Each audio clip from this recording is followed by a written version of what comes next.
Welcome, gentlemen, to another episode of the Resisting Beta podcast. I am excited about the topic today because we're going to talk a little bit about sex. And who doesn't want to talk about that and sensuality and pleasing your partner and all of that stuff?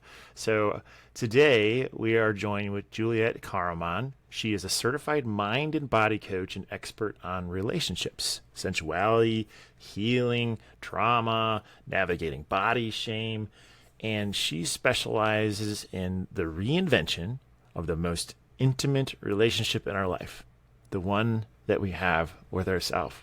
And Juliette is coming from the UK, so I really appreciate you being here and dealing with all the time zone snafus that are associated with that.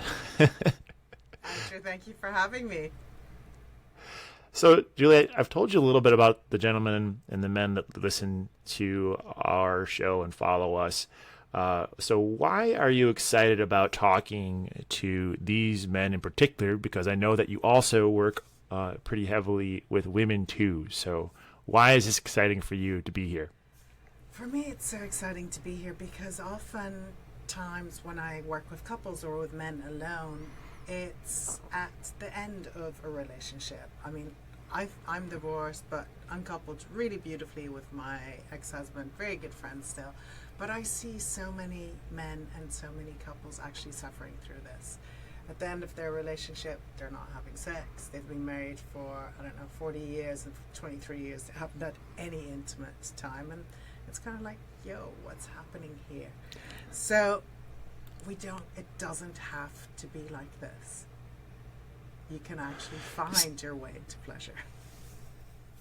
So I'm kind of curious, why do you think that those relationships, because most likely the men listen to this, when they were in that marriage, the sex wasn't what it could have been, or most likely the marriage wouldn't have gone awry, I would guess. So, so I have my opinion on why I think it happens, but in your experience, why does that drift from, like, it used to be once a week, it was multiple times a week, and then it's once a month, and then maybe it's once a quarter, and then once every 6 months, and then everybody's sad. So why do you think that happens in relationships, and how can we learn from that as men as we carry forward? Everyone's sad, everyone's resentful, and everyone, just doesn't communicate, right? I think it all boils down to communication, but it all boils down to being vulnerable and actually showing what's on the inside, right? That's what we mean of intimacy, like letting you have a look into me, what's happening. So what I've noticed mostly is the first few years, people can't get enough of each other, where we're in this new state of mind, right? Everything is new, where we're experiencing we're getting these new dopamine hits, but we're also making memories together. We're traveling, we're spending lots of time in bed or wherever, we want to have sex. And then it's like a little tick box. Okay, so, then it's maybe marriage, and then it's buying the house, and then it's a job, and then it's a kids. And all of a sudden, you do not have time for each other anymore. And the resentment starts building up. It's like, he didn't take out the rubbish. He didn't take out the garbage. She didn't do this. It's like, she never has time for me. It's always talking about the kids. And then these everyday things just start taking over your life. And we're not very intentional with putting into attention on us as a couple. So one of my favorite things to do is to take sex off the table when I have a couple that hasn't had sex in a while. I'm like, okay, intentionally, we're going to take sex off the table for the next X amount of weeks. And they're looking at me like, but that's why we came to you. I'm like, I know, but we're going to actually put some intention here. And then, because our mind cannot be in two states at the same time. We can't be grateful and we can't be like hating the other person or being resentful at the same time. So I have them start with a list of 10 things that they used to love about their partner. So go back in your mind. What did you love about your partner? What do you still love about your partner? And not just like, oh, she's good looking, or, I like the way that she kisses. But what is it what emotion does it bring up in you? because we're emotional beings, right? And that's where we get the stuck charge. It's the emotions, because we haven't been emotionally intelligent to work through them, and they've built up. So when you do this date morning, because I get them to block out 2 hours a week, no telephone, no internet, not talking about the children, not talking about work, not talking about their parents, about their problems, but really having focused intention on each other, and then share that list. And all of a sudden it's like, whoa, there are a lot, it's heart opening. That's what we mean when we can open our heart. It's like we can actually start seeing the things that we loved about the other person again. So when we first started the conversation, you'd start talking about the 5 ways to pleasure. Yes. I am curious about those. Can we dive into those one at a time? Completely. So just like the love languages, right? We have 5 different love languages. It's either words of affirmation, gifts, touch. Gosh, what are they? And another 2, which completely I blanked. Quality time. Quality time. And the last one, gifts, giving gifts. Right? Yeah. God, thank you. So just like that, I'm an erotic blueprint coach. So my mentor Jaya has started this research years ago, and just like the love languages, these are your pleasure archetypes, your ways into pleasure. So the first one is an energetic type, an energetic blueprint type. And just like you and I, we all know about energy, but we also have some people that are very sensitive. They come into a room and it's kind of overwhelming. The sound, the people, if people come up to them and hug them too close, it's like, yo. But at the same time, these are also the people that if you flirt across the room with them and look at them in a certain way, they can get like whole body orgasms. They're like, whoa, holy moly, what is happening here? Super cool. Then the second type is the sensual. So sensual is more where, you think about massages, you can eat a peach and just feel that juice drip down your throat and just almost have like spontaneous ripples, orgasm, chi running through your body that you're like, oh. But we also, all of them all have a shadow side. So the sensual loves like soft velvets, loves, you can see that I'm sensual. I'm actually all of them, but I'm doing this as I'm speaking. But they love soft fabrics, silks, cashmere, velvets. But the shadow side that both the energetic and the sensual have is that they go into their head very often. So when someone initiates pleasure with them and goes into their path, into say sensual, they might be thinking, it's like, oh my God, did I shave down there? Are my legs hairy? Did I turn off the gas? Oh my God, what's happened with the lights? I don't know, but I can see 2 socks over there. And for men, this is exactly the same, because we have a lot of men that are sensual and that are energetic, but that just haven't understood that they're so in their head and they live kind of like disembodied. They can just... So that's with the energetics. They can pop out of their body as well, and where sensuals will just stay in their head and don't drop into that pleasure. Then there's the third archetype, the third pleasure blueprint, and that is the sexual. So that's more about how we have heard about sex. So cock, pussy, all the normal terms that we hear about sexuality. Their aim is also climax or penetration. But there's a lot of shame. So the shadow side is like there's a lot of shame because they always want to finish. And that could be both males or females. And a lot of men have been deemed that they're always sexual, but a lot of them are like, no, I'm actually quite energetic and I like to be romanticized. My Dutch just came through and I don't know where the English went. But so these guys can also, they know what it's going to be. They like certain things in a certain way. They like touching boobs and breasts and hips and all the genitals. And then the fourth type is kinky. So kinky could be anything.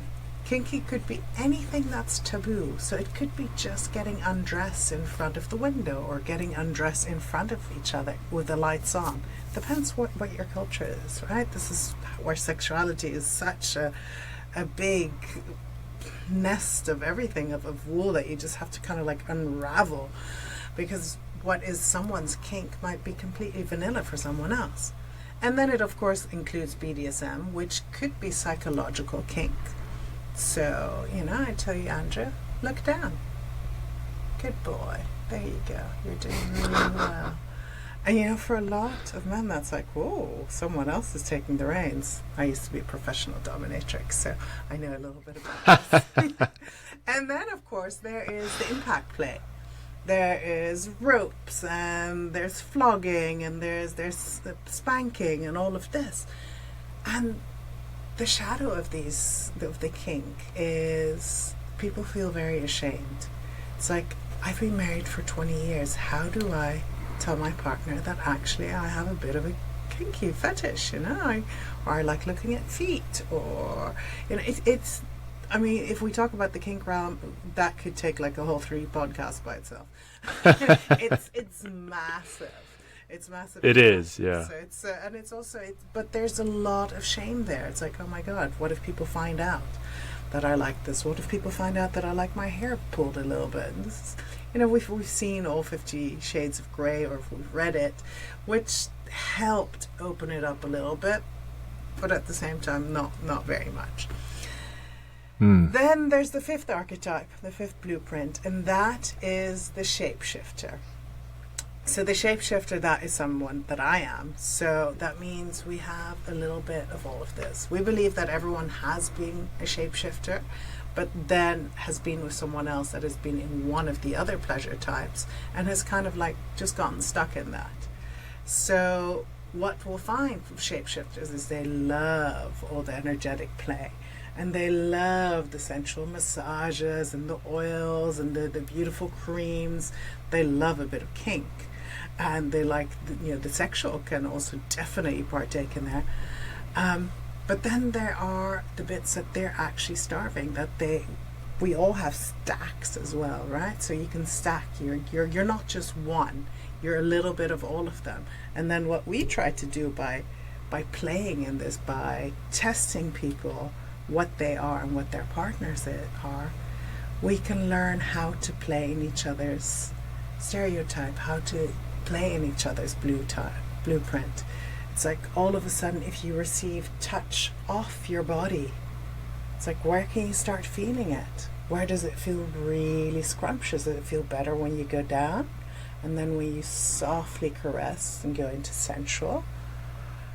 And the thing is, with your mind, you'll be something else, because you'll be like, oh no, I'm this. And you'll do the test and you'll think, we'll do this. But then with body reveals, when I get someone on my massage couch, or I teach people, couples on Zoom, how to do this, how to touch each other, and to take a feather or to take a duster and to just hold it off the face. Where can you start feeling it? And then you look at the goosebumps or the way that someone breathes, and the body never lies, right? This is where we can really start seeing, it's like, oh my God, I didn't know that I could open up in this way. And it's massively beautiful to see that a lot of men have been holding their woman in a certain way and haven't quite known how to touch her, because don't we all try to, and for women, same thing, right? We're like, we try to touch our man the same way, and we'll like kiss his neck a little bit, and that usually works. And then we'll hug him and we'll dance with him and we'll flirt a little bit, and usually that would get him, like erect and happening. And then we kind of like say, yo, slow down, because I'm not quite here yet. Us women need 45 minutes to get to full arousal. And that's something for the men just to realize, right? 45 minutes of foreplay. It's probably much longer than you've ever thought about. But it's like, there is not one certain way. It's to stay with this curiosity, to to dance with that a little bit, to be with each other and say, hey, how would you like to be touched? Tell me. And then do this interaction of play with each other. It's like, well, today I'd like you to touch my neck with your fingernails really slowly going down to my collarbone. And then, of course, it's up to you if you'd like to do that or not. You know, you have to check in with yourself. It's like, do I want that or not? And then see the response, see what her body reacts like. And then also ask, on a scale of 1 to 10, well, where are you now? And I'd be like, oh, okay, that's an 8 on the scale of pleasurement, of being pleasurable. And it's like, well, can you hold my hair behind my back and pull it slightly and then stand behind me so I can lean into you? Slightly more kinky, right? The kinky archetype. It's like, and then you're like, ooh, okay, that's, you know, you check in with yourself. Always check in with yourself if it feels comfortable, that if you get the request, you want to do that. And then notice where her breath might be. You'll notice the breath like, or not, or like they tighten. But it's really starting to become aware, and then start becoming aware of your own body. What's happening? What's happening there? Are you feeling? You know, are you feeling warmth? Are you feeling temperature? Are you feeling cold? Or is it rigid? Is it moving? Is it static? And so often we don't even have language for this, because we're like, yeah, it was good. I'm like, well, what does good feel like in your body? It's like, oh. For me, it's like, well, good for me at the moment. It's like my chest is expanded. It feels warm. It feels expanded, warm, and there's like these kind of like fuzzy feeling, like Alka-Seltzer in my fingertips. And yeah, at least now you'll be like, oh, I can understand what that feels like in my body. Yeah, I think it's super interesting because I think that I have so many comments here because you just went on. Sorry, a ton of value here. So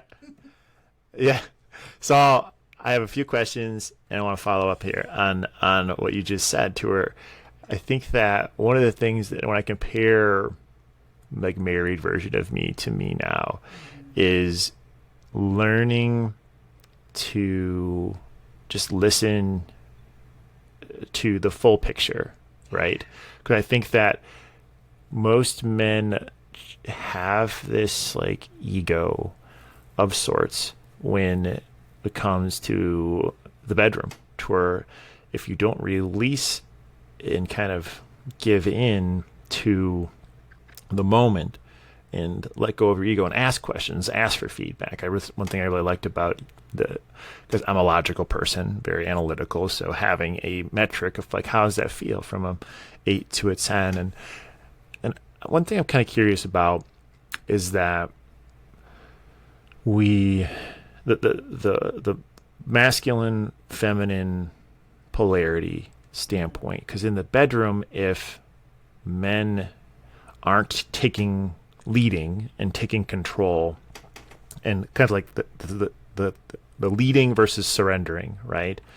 And how can men know that balance, right? Because I think that when we're talking about these five different erotic blueprints for men, it's almost, for me, it's like, okay, how do you, I'm a giver, right? So I'm all about her, right? And sometimes at the sacrifice to myself, I almost don't, it takes work for me to explore, like, oh, what do I like? You know, because I'm all about like trying to get her to the orgasm, and mine is, you know, relatively simple, you know, where it's like pretty much every time.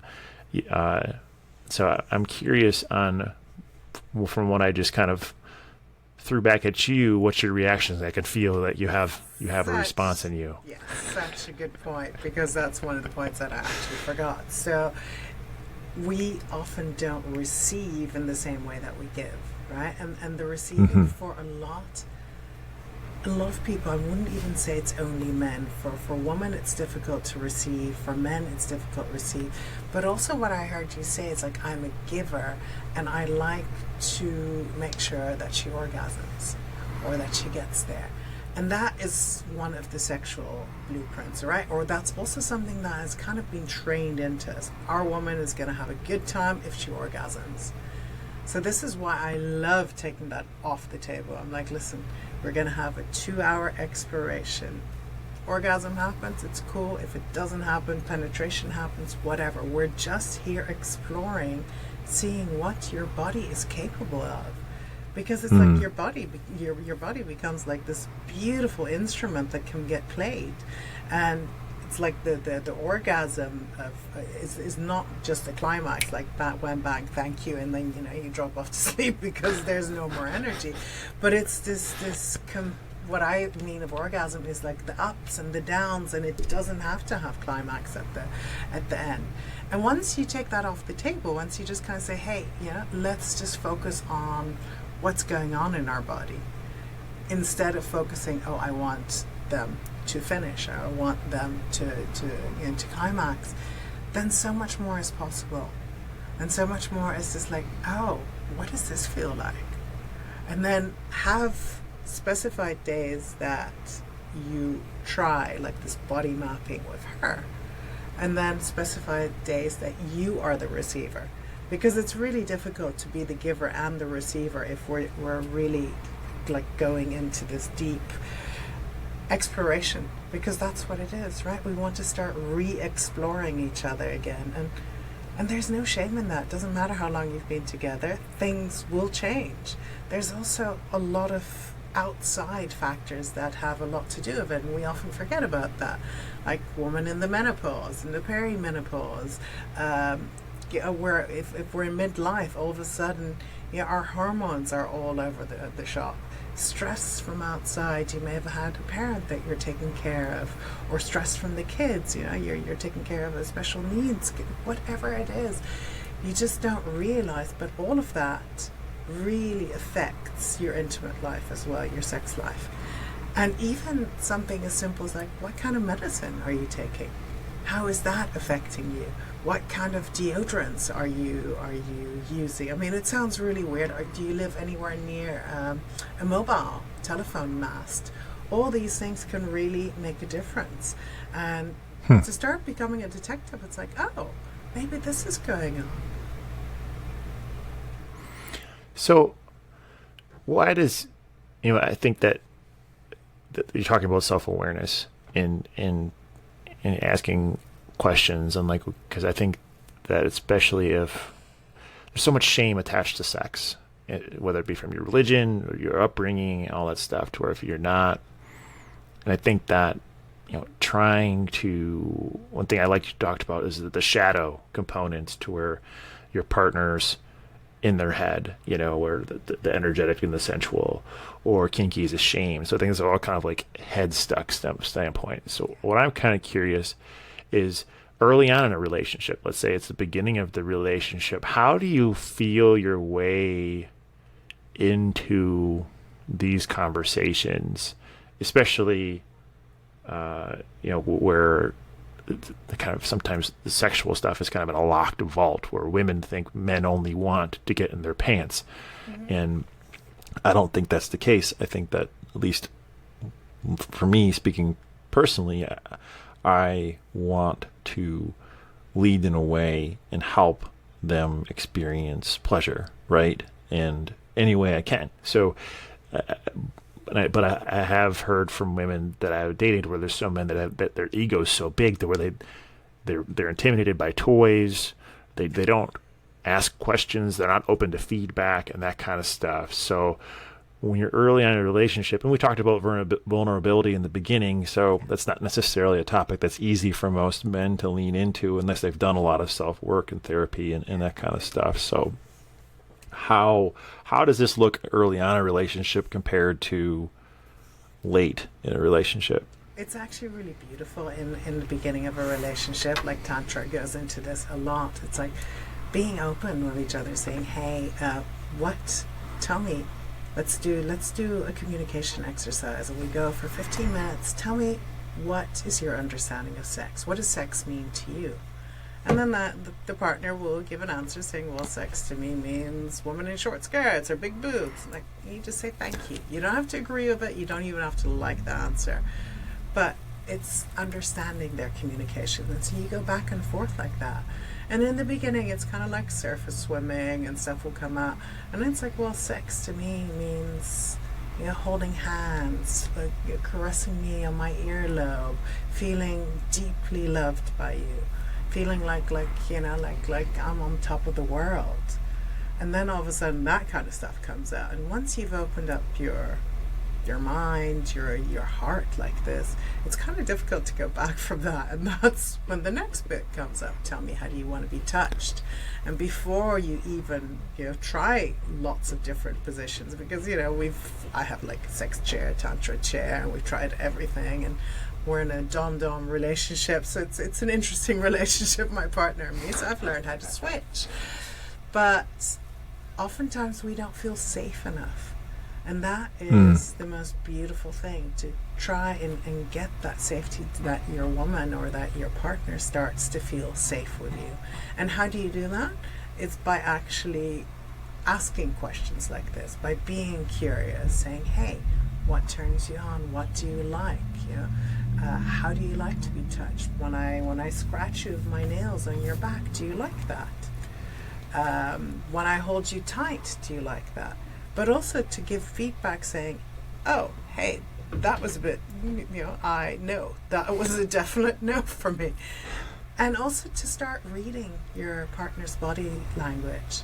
And I've been with my fiance for 6 years now, and I've done a lot of trauma work, and I've had massive sexual trauma myself, and this is what often comes up in couples that they don't know about because their psyche has just kind of like buried it, or they don't want to talk about it, or they're thinking, you know, I've had sexual trauma, but why do I still like sex? Is that wrong? You know, so all this stuff starts coming up.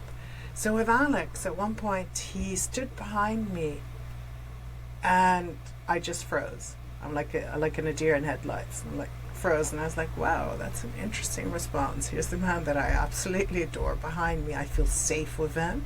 He's taken me through the most incredible places, and yet my body stiffens up. And I was taken back straight to a part where I was sexually molested by an uncle of mine. So I had the awareness to say, stay there, baby. I'm just going straight back into this moment. I need to just feel it. I need to, you know, see the images, think the thoughts, feel the emotions, and feel the body sensations. And that's how you move through an experience. And honestly, it took probably about 2 minutes. But he was at first, you know, like he was about to retract. I'm like, no, stay. But this is the beauty. It's like once you can start doing this with your partner, then it's like, you know, the world is your oyster. You can go anywhere after that. Yeah, I think that's a beautiful thing where when you're able to get outside your head and listen to the person next to you is something that I didn't really have much in my life until the relationship that I am in, because I think that when you have those moments, tumultuous moments where it's like resentment's there, stories are there, frustrations there, or, you know, sex feels like an obligation to one person, and it just doesn't make a lot of sense to where now the relationship that I'm in, we have like the same love language. So nice. Physical touch and words of affirmation. So like we're always filling each other's like love bucket, we call it, right? So when we're looking at like selecting and dating and looking at new partners and that kind of stuff, do you advise trying to pair up with someone with similar either erotic blueprints or love language? Is that something that you think helps for a successful relationship, or is it all over the board? I think to be aware of it definitely helps, right? All of these are tools, and you know, there's so many tools that we can use, but definitely to start being aware of like, oh, I'm with someone that loves words of affirmation, but my receiving love language is acts of service. So I love it when my man, whatever, massages my feet or, well, which is also touch, but, does things for me. And then if he gives me words of affirmation, it kind of like lands a little bit flat. So definitely know about that, study that a little bit. Erotic blueprints, great to kind of like start finding out about this. All these, but be curious. I think the most important thing is to be curious and also to let go of some of that resentment that might have crept in the beginning, and just saying, hey, can we make this work? And it only needs one person to really want it, and then their energy usually helps the other person also get on board. And it's like, I'm so turned on, I want to have fun, and then you want to be with me, whoever it is. Love that. Yeah, this is funny. Like, it's terrible timing for me because my girlfriend now is in Brazil for another 3 weeks. So now talking about all this sexual stuff is just and she's been gone for 2 weeks. So now I'm like, okay, darn it, I don't get a chance to practice any of this stuff. So it's always sexting, darling. Sexting could be quite hard. But those are the kind of things. Like, what was it at the beginning of your relationship that really turned you on? Because these are things like, oh, we used to send each other really quite hot texts, and just in the middle of nowhere, it's like, oh, I'd be like, whoa, and we'd have little dance breaks in the middle of nowhere. We'd go on picnics or on different things to create memories. So often people are kind of like in a rut. They go out to dinner to the same place, or the movies, or the this or that.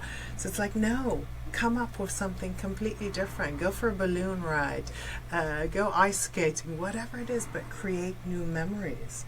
Because when you create new memories, you get all that oxytocin flowing, and then all of a sudden it's like, oh, I like this person, I actually want to be with that person, and then it's much easier to want to be touched as well. So get out of your rut, man. It's like, do something outside the norm, exciting, maybe a little bit scary for you, and lean into it. So Juliette, one of the things as we round out this episode of the podcast, because I feel like you and I could talk for hours about this subject. I ask every single guest. We've had a few women guests on the podcast, and we've gotten a different answer to this question every time. Is what does it mean to be a man to you through your lens of the world? Oh, beautiful question. What does it mean to be a man through my lens in this world? I would say a lot of pressure to perform. And especially these days where women want, I'm not talking as a man, want men to be more vulnerable and more open, but at the same time not, like too feminine. And it's like, so what do I be? But at the same time, there's this beautiful duality that if you can open up beautifully, be vulnerable, and still be that rock, be that pillar, because we all want our men to take charge. We might kind of struggle against and say, hey, where are we going for dinner tonight? And then our man will say, well, we're going to wherever. It's like, oh, perfect. And then 2 minutes later, it's like, well, what about here? Actually, what we want the man to say is like, hey, hon, I've got it handled. I've got it. Just surrender into me. It's like, when a man says that, it's super hot. And I'm done. So, I mean, I'm talking for most of the women here. Yeah, I'm glad you mentioned that, because I think that from the reading, there's a lot of, when I went through my transformation post-divorce, there's a lot of experts that you listen to coming from men, male authors and influencers and that kind of stuff, to where they talk about if you're too vulnerable, or you're leaning too far into your feminine, where you're allowing your emotions and your feelings and you're sharing things too much or too often and not living in your strong masculine, women say, like we hear women say, like, be more vulnerable. And then, however, if that pendulum swings too far and you're too often there and you're treating her kind of like your best friend and sharing every feeling with her, then she gets resentment towards you. So it's a really confusing topic as I've studied it for me, towards like, I hear be vulnerable, and I understand that, but I have a kind heart, right? A tender heart, I've been told. And if I lean into that too much, I'm too into my feelings and too sensitive, then she doesn't like that either. So it's like this weird balance. That's polarities, right? If you think about, two poles, magnets, how they attract or repel. So yes, we want a bit of it. And it also depends when, like I love a man to be able to cry and to bring up his emotions, but not the whole time that he's leaning on me. I've also had that, right, in my life, because it's like overgiver. So this is where we really just notice, it's like, where can we bring more of that in, but then maybe with a group of men? Where can we actually bond with more men and saying, hey, this is coming up for me? Because you're not the only one that it's coming up for. Mm-hmm.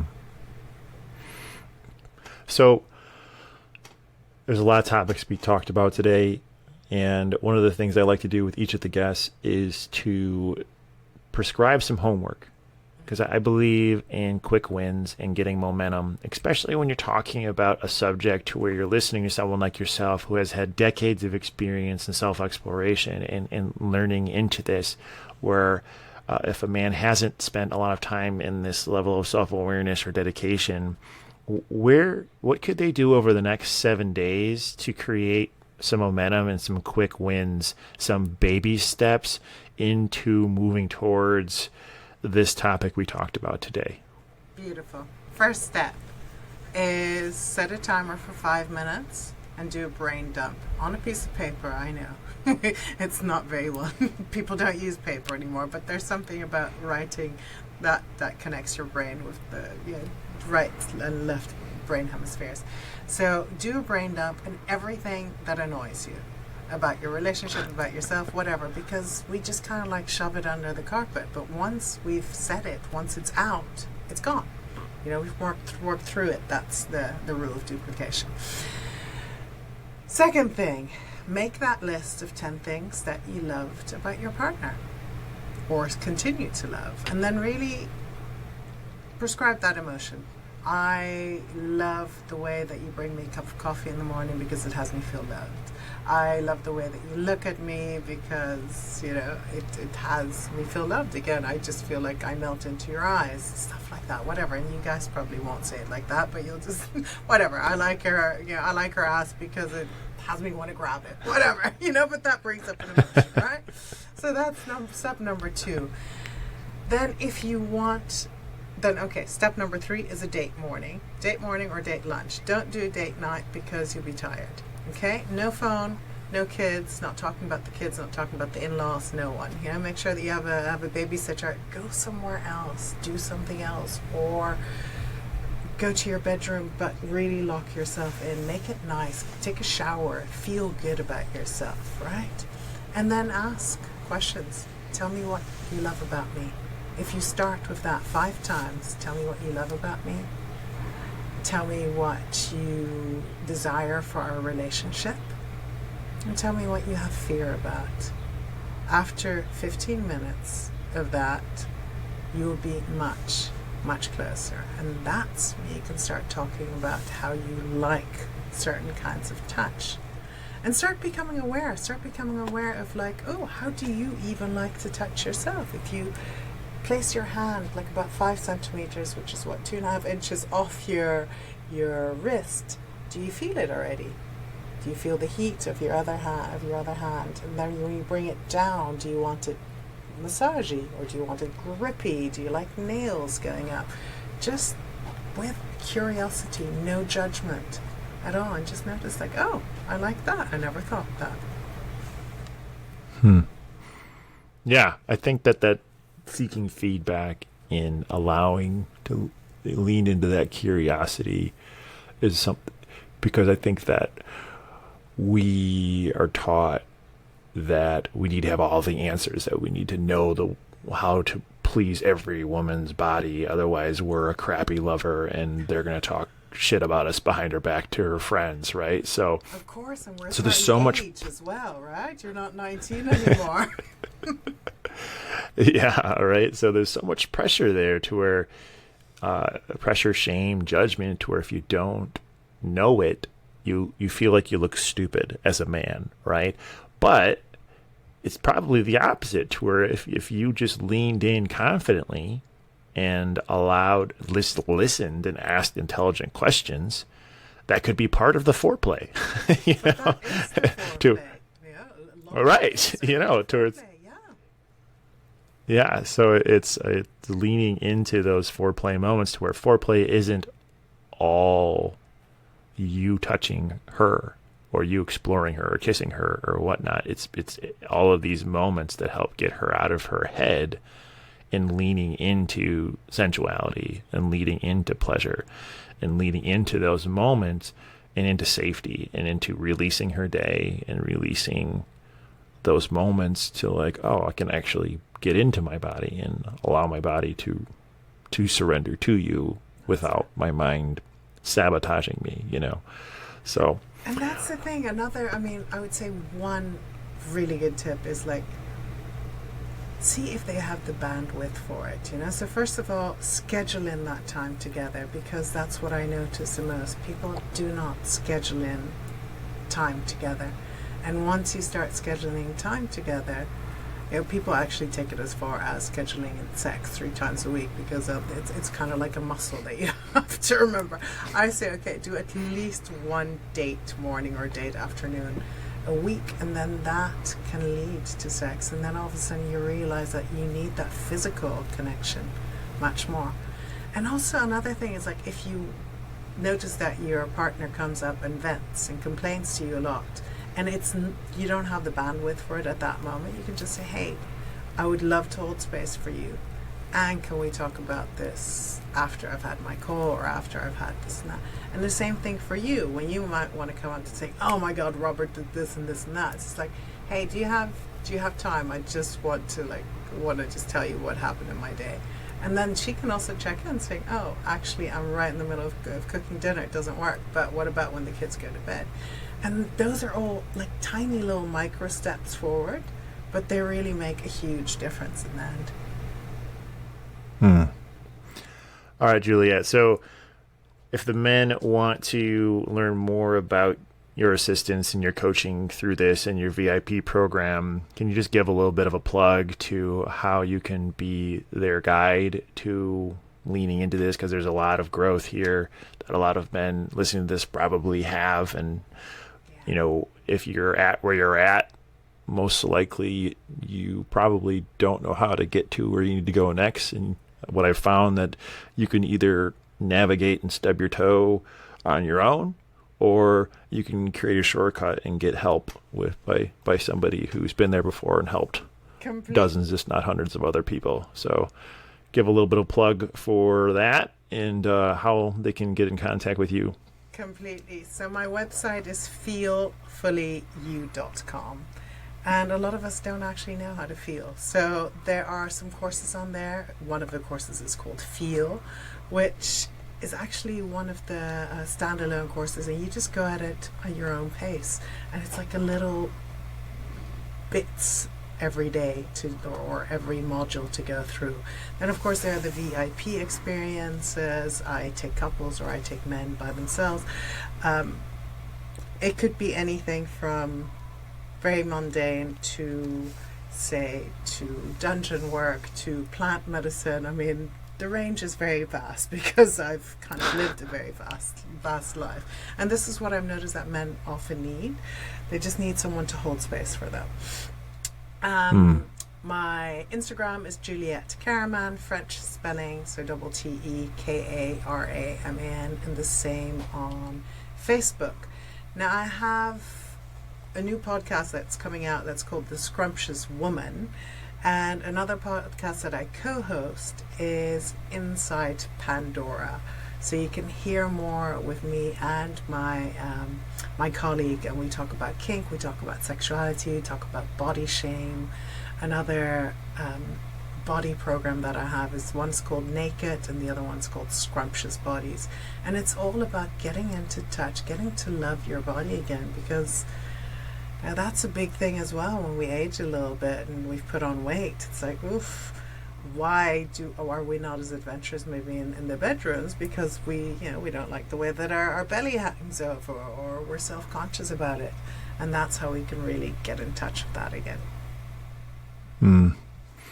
Well, Juliette, I want to take a second to really honor you for what you're doing in helping people through these moments, because I think that there's so much shame and frustration. And if we don't, I want to just really appreciate the amount of effort that you have leaned into here, because I'm sure, I mean, putting yourself in these arenas, you've opened yourself up to people attacking you from the other side. And I'm sure that that's not easy to deal with. So I just want to honor you for the courage and for the boldness for doing what you do, because you're talking about topics that might make some people very uncomfortable. So I appreciate you. Thank you very much. Yes, my kids also included. I used to walk around with a t-shirt, red t-shirt saying the pussy knows, and my kids are like, Mommy, fuck, really? And I also actually wanted to say I do have a course so that you get the first module of Scrumptious Dates for free, and that's, I think, four videos that you can actually just start doing some of the exercises that I've given you here, and you can just do them along with the videos, and it's completely free. So just go on my website and you'll find it. You just got a lot of resources in there. We'll put a lot of those in the show notes for you. So, all right, gentlemen, appreciate you listening to this. Juliette, thank you so much for being here. I got a ton of value out of this, and it's been an honor to get to know you and hear a little bit more about the 5 ways to pleasure. So thank you so much. Thank you for having me.